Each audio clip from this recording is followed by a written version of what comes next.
ಶರಣರಪ್ಪ ಶರಣು. ಭಾರತ ಭಾಗ್ಯ ವಿಧಾತ, ಭಾರತ ಭಾಗ್ಯ ವಿಧಾತನ ಕತಿ ಹೇಳಕ್ ಬಂದಿದ್ದೀವಿ ಸ್ವಾಮಿ ನಾವು. ಹಿಂಗಂತ ಆಡೋರು ಮತ್ ನೋಡೋರು ನಡುವೆ ಒಂದು ಒಪ್ಪಂದ ಮಾಡ್ಕೊಂಡು ಶುರು ಮಾಡೋಣ ಸ್ವಾಮಿ ನಾವು ಮಾತನ.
ಕೇಳಿದ್ರೆ ಮೆಟ್ಟ ಕೊಡದಾರು.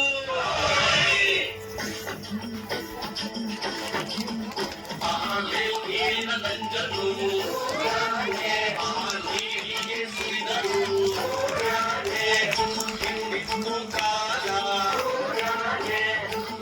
ಕಾಲ ನಂಜು ಸುಟ್ಟಿತು. ಆಮೇಲೆ ಕಾಲಕ್ರಮೇಣ ಒಂದೊಂದಾಗಿ ಒಬ್ಬೊಬ್ಬರಾಗಿ ಸಮಾನತೆ ಹರಿಕಾರರು ಬಂದು ಈ ಪಾಪ ತೊಳೆದು, ಆದ್ರೆ ಇದನ್ನ ಸಂಪೂರ್ಣವಾಗಿ ಎದುರು ಹಾಕಿಕೊಂಡು ಹೋರಾಡಿದವರು ನನ್ನ ಒಡೆಯ ಹಿರಿಯ ಈ ಭಾರತ ದೇಶದ ಭಾಗ್ಯ ವಿಧಾತ.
ತಂಗಿ, ಹೆಣ್ಣು ಅನ್ನೋದು ಈ ಸಮಾಜದಲ್ಲಿ ಒಂದು ಜೀವಿಯಾಗಿ ಇರ್ಲಿಲ್ಲ. ಅವಳು ಆಸ್ತಿ ವರ್ಣ ವಂಶ ರವಾನಿಸೋ ಒಂದು ಯೋಜನೆ ಆಗಿದ್ಲು. ಈ ಜಾತಿ ಆ ಜಾತಿ ಸೇರ್ಬಾರ್ದು, ಆ ವರ್ಣ ಈ ವರ್ಣ ಬೆರಿಬಾರ್ದು, ಈ ಆಸ್ತಿ ಆ ಆಸ್ತಿ ಅವ್ರಿವ್ರ ಕೈ ಸೇರ್ಬಾರ್ದು. ಹಿಂಗೆಲ್ಲ ಆಗ್ಬಾರ್ದು ಅಂದ್ರೆ ಹೆಣ್ಣಿಗೆ ಯೋಚಿಸೋ ಶಕ್ತಿ ಕೊಡ್ಬಾರ್ದು. ಹಾಗೆ ಅವಳಿಗೆ ಒಪ್ಪಿಗೆ ಇದೆಯೋ ಇಲ್ವೋ, ಅವಳ ಬುದ್ಧಿ ಮತ್ತು ಮೈ ಮಾಗಿದ್ಯೋ ಇಲ್ವೋ, ಅವಳಿಗೆ ಜಾತಿಯಲ್ಲೇ ಮದುವೆ ಮಾಡಿಸ್ಬಿಡೋದು. ಹೆಣ್ಣು ಆಸ್ತಿ ತಗೋ ಬರ್ತಾಳೆ. ಹಾಗಾಗಿ ಒಬ್ಬ ಗಂಡಿಗೆ ಹೆಚ್ಚೆಚ್ಚು ಮದುವೆ ಮಾಡಿಸಿದಷ್ಟು ಹೆಚ್ಚೆಚ್ಚು ಆಸ್ತಿ ಬರುತ್ತೆ. ಒಂದ್ ವೇಳೆ ಗಂಡ ಸತ್ರೆ ಅವಳು ಇನ್ಯಾವ ಗಂಡು ನೋಡ್ದೇ ಇರ್ಲಿ, ಹಾಗ ಅವಳು ಬೇರೆ ಸಂಸಾರ ಮಾಡದೇ ಇರ್ಲಿ ಅಂತ ಅವಳು ತಲೆ ಬೋಳಿಸ್ತಿದ್ರು. ಅವಳು ಮನೆ ಬಿಟ್ಟು ಆಚೆನೆ ಬರಂಗಿರ್ಲಿಲ್ಲ. ಹೇ ನನ್ನಪ್ಪ ಸರ್ದಾರ ಗುಡುಗಿದನಯ್ಯ, ಗುಡುಗಿದನಯ್ಯ ಸಭೆಯಲ್ಲಿ ಗೀತ ಹೋಗಿದನ ತನದನಯ್ಯ ಹರಿಹರಿಯ ನಾಡಲ್ಲಿ ಪ್ರತಿಯೊಂದು ಹೆಣ್ಣು ಮಕ್ಕಳ ಕಲಿಯಬೇಕು. ಪ್ರತಿ ಸರ್ಕಾರಗಳ ರಕ್ಷಣೆ ಕೊಡಬೇಕು. ಪ್ರತಿ ಕ್ಷೇತ್ರದಲ್ಲೂ ನೀಗೆ ಮೀಸಲು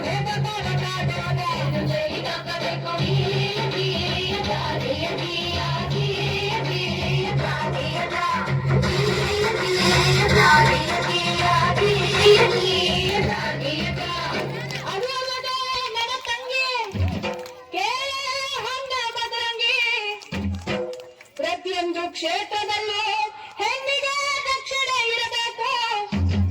ಹಾಗಂತ ನನ್ನಪ್ಪ ಸರ್ದಾರ ಕೊಡಿಸಿದ ಹಣ ಸೇರುತ್ತು. ಪ್ರತಿ ಕಾರ್ಖಾನೆಯಲ್ಲಿ ಪ್ರತ್ಯೇಕ ಶೌಚಾಲಯ, ಪ್ರತಿಯೊಂದು ಕೆಲಸಕ್ಕೂ ನಮನಾದ ವೇತನ, ಹೆರಿಗೆ ರಜೆಯನ್ನು ಹಕ್ಕಲಿ ನೀಡಬೇಕು. ಹೆಣ್ಣು ಶಿಶು ಹತ್ಯೆ ಇನ್ನು ಮುಂದೆ ನಿಷಿದ್ಧ. ಹೆಣ್ಣಿನ ಶೋಷಣೆಗೆ ರೈಲೇ ಶತಸಿದ್ಧ.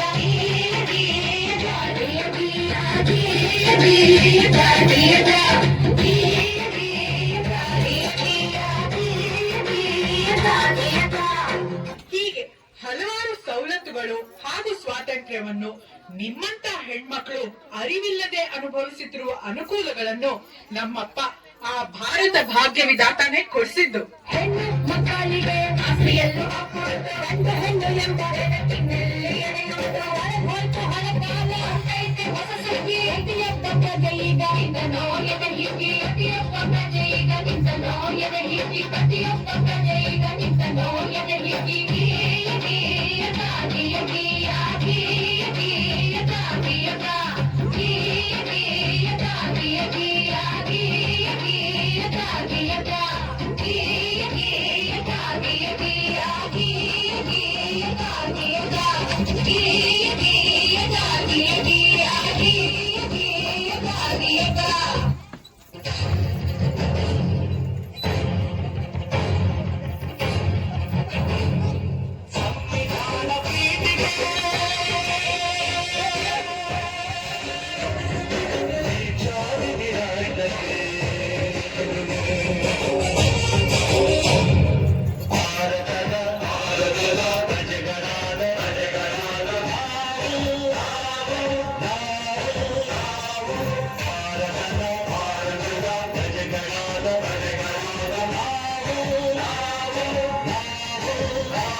ಸಮಾಜವಾದಿ ಸಮಾಜವಾದಿ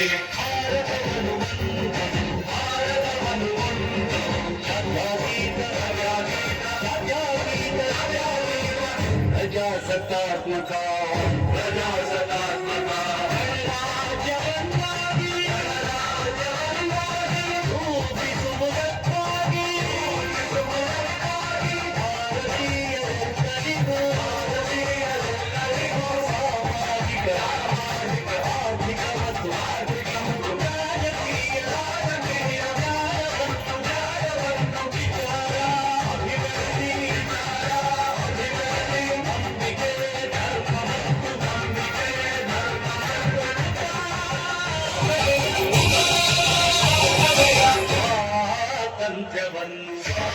ಸ್ವಾತಂತ್ರ್ಯವನ್ನು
ಈ ಸಂವಿಧಾನವನ್ನು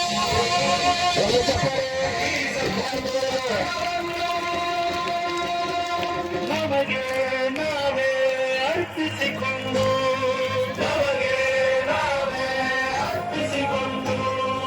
ಅಂಗೀಕರಿಸಿ ಶಾಸನವಾಗಿ ವಿಧಿಸಿಕೊಂಡಿದ್ದ